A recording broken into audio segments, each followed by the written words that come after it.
Bonjour mes petits padawans de la cuisine, on se retrouve pour une nouvelle recette et on va réaliser aujourd'hui un levain maison. Donc c'est une vidéo qui va se dérouler sur plusieurs jours, il va falloir 5 jours pour obtenir notre levain chef. Donc pour commencer, nous aurons besoin de 20 g de farine de seigle T130,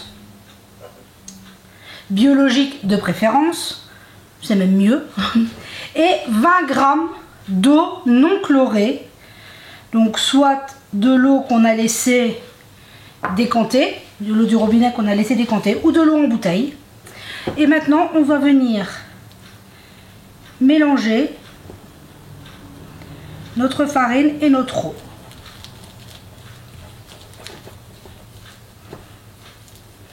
Vous allez voir, ça prend un peu de temps, c'est de la patience, mais c'est relativement simple, excusez-moi, à réaliser. Donc ici, quand on a notre mélange, il n'y a plus de farine sèche, enfin la farine, on ne voit plus de farine, tout est bien humide, on va venir la mettre dans un bocal. Ici j'ai préparé un petit bocal, j'en changerai au fur et à mesure des jours parce qu'on va augmenter la quantité, mais pour commencer un petit bocal va très bien. Donc on va venir mettre la pâte obtenue dans notre pot. Hop.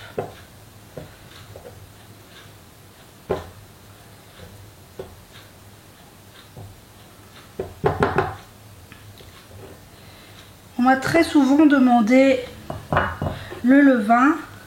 Ça fait un petit temps que j'expérimente. Et voilà, maintenant que j'ai une recette qui me convient, je vous la partage. Donc on a mis notre pâte dans notre bocal. Maintenant il suffit de venir le couvrir, soit avec le couvercle, mais qu'on ne ferme pas de manière hermétique. Moi je préfère y mettre un mouchoir. C'est des mouchoirs que j'avais quand j'étais petite, qui me viennent de chez ma reine. Et comme ça, c'est à l'abri et on peut voir ce qui se passe à l'intérieur. Donc là, maintenant, on va le laisser 24 heures. Donc on se retrouve demain pour la suite de notre levain.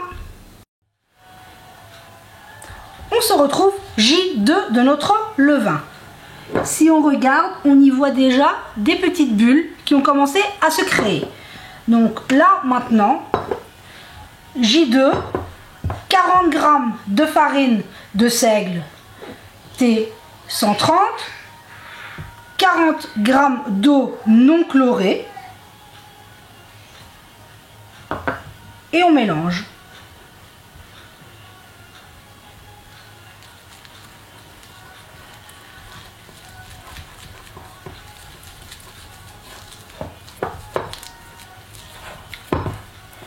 Une fois que toute notre farine est bien incorporée,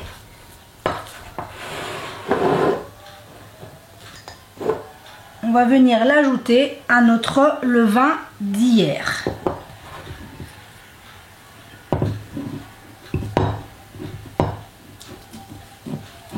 Voilà, aujourd'hui je vais le laisser dans son petit pot et je pense que demain je viendrai le changer. Hop. Et il suffit de venir mélanger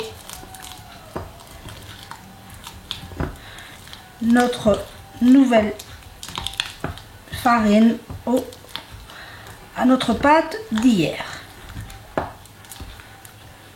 Ça se fait assez facilement.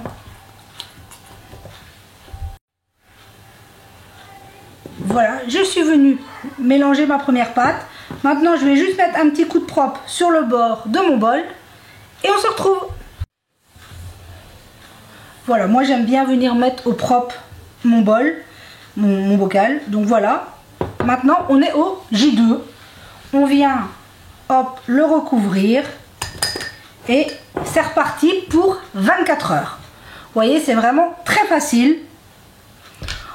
À partir de demain, on pourrait venir mettre une élastique pour voir si pour voir notre niveau, s'il monte ou pas. Mais bon, c'est pas encore nécessaire à ce stade.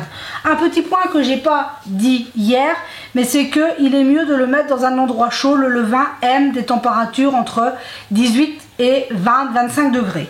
Donc moi je le laisse dans ma cuisine, mais après j'ai une maison qui est assez tempérée où il y a plus de 20, il y a 20 degrés tout le temps dans ma cuisine, été comme hiver. Donc c'est assez facile pour moi qu'il soit toujours à bonne température. Mais si jamais vous le lancez en hiver, vous pouvez le placer à côté, derrière un radiateur, ou si jamais derrière votre télévision. Les télévisions ça chauffe toujours un petit peu. Voilà, donc des petits trucs comme ça pour que votre levain est bien chaud. Donc voilà, c'est parti, on se retrouve dans 24 heures pour le J numéro 3. Et voilà, nous sommes au 3e jour de notre levain. On va enlever la protection. On voit qu'il avait bien poussé, il est retombé, c'est normal. Mais on voit qu'à 2 jours, il est déjà bien actif. On voit les bulles. Il est en forme, c'est un bon signe. Donc maintenant, J3, qu'est-ce qu'on fait?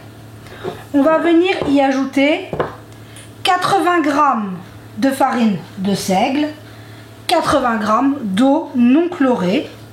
Maintenant, vous connaissez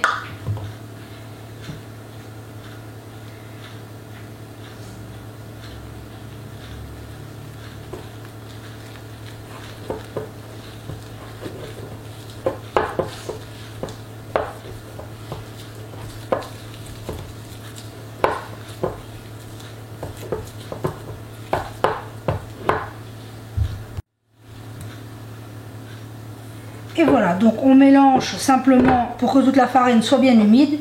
Et vu qu'ici maintenant mon bocal est un peu petit, je vais venir transvaser, tout mélanger et le mettre dans un grand bocal. Donc je fais ça et on se retrouve. Et voilà, vu que je le fais pour une fois dans un saladier, regardez à quoi ça ressemble une fois que notre levain de 2 jours plus le rafraîchi est mélangé. Donc là, je le mets dans mon bocal et on se retrouve. Voilà, j'ai tout mis dans mon pot. Et pour nous aider à voir, on peut à ce stade venir mettre une élastique à hauteur de notre levain pour voir s'il y a une bonne pousse. Donc là, hop, on vient le couvrir et c'est parti pour 24 heures. Avouez quand même que c'est très facile à réaliser. C'est un peu de temps, mais c'est hyper facile à réaliser. On se retrouve donc demain pour la suite de notre aventure. Et voilà, on se retrouve au J4. On voit que ça a poussé, qu'il y a des bulles. C'est très bon signe. Donc voilà à quoi ça ressemble au 4e jour. Maintenant, 4e jour, on va passer de la farine de seigle à de la farine de blé. Ici, c'est de la T65 bio, 100 g, à laquelle on ajoute 100 g d'eau non chlorée. Pourquoi on change de farine? Parce qu'on veut un levain liquide et la farine blanche de blé va moins absorber l'eau. Vous voyez, on a une pâte beaucoup plus souple. Et ce qui va détendre notre levain. Donc maintenant, on vient ajouter et on mélange tout simplement.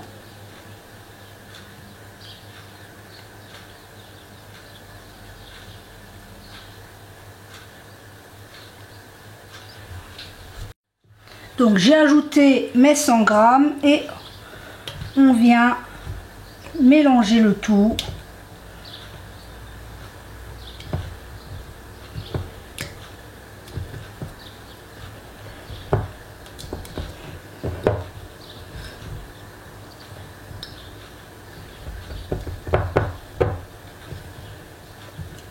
On mélange bien, je nettoie mon pot et on se retrouve.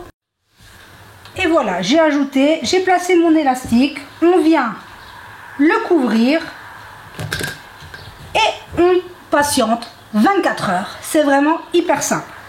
Donc là, c'est parti pour 24 heures. Et bonjour, on se retrouve au J5 de notre levain maison. On voit qu'il a un peu poussé, mais on voit surtout qu'il a plein de petites bulles à la surface. Ça prouve qu'il est actif. Hop, je vais le recouvrir. À ce stade, on dit que notre levain est actif. Mais pour qu'il ait vraiment plus de force, je vous conseille de continuer à le nourrir pendant 2-3 jours pour qu'il gagne en force et qu'il puisse bien faire lever un pain par la suite. Pour le nourrir ou le rafraîchir, comme on dit, on pèse plus ou moins notre levain. Si on a 300 g de levain, eh bien, on mettra 150 g, donc 75 g d'eau, 75 g de farine. Tout simplement, on mélange, on vient l'ajouter et au bout d'ici encore 2-3 rafraîchis, il aura sa pleine puissance et je vous partagerai comment réaliser un pain à base de levain naturel. Mais là, vous avez tout pour le réaliser à la maison. À noter qu'il faut parfois un peu plus de temps, donc il faudrait peut-être 1 ou 2 journées en plus chez vous, dépendamment de s'il fait chaud. Si vous le faites en plein hiver, comme je vous ai dit, ça aime la chaleur. Mais ne désespérez pas, ça fonctionne, c'est génial. Donc là, je vous laisse, j'espère que cette vidéo vous aura plu. Prenez soin de vous et de ceux que vous aimez et on se dit à très vite pour la prochaine vidéo.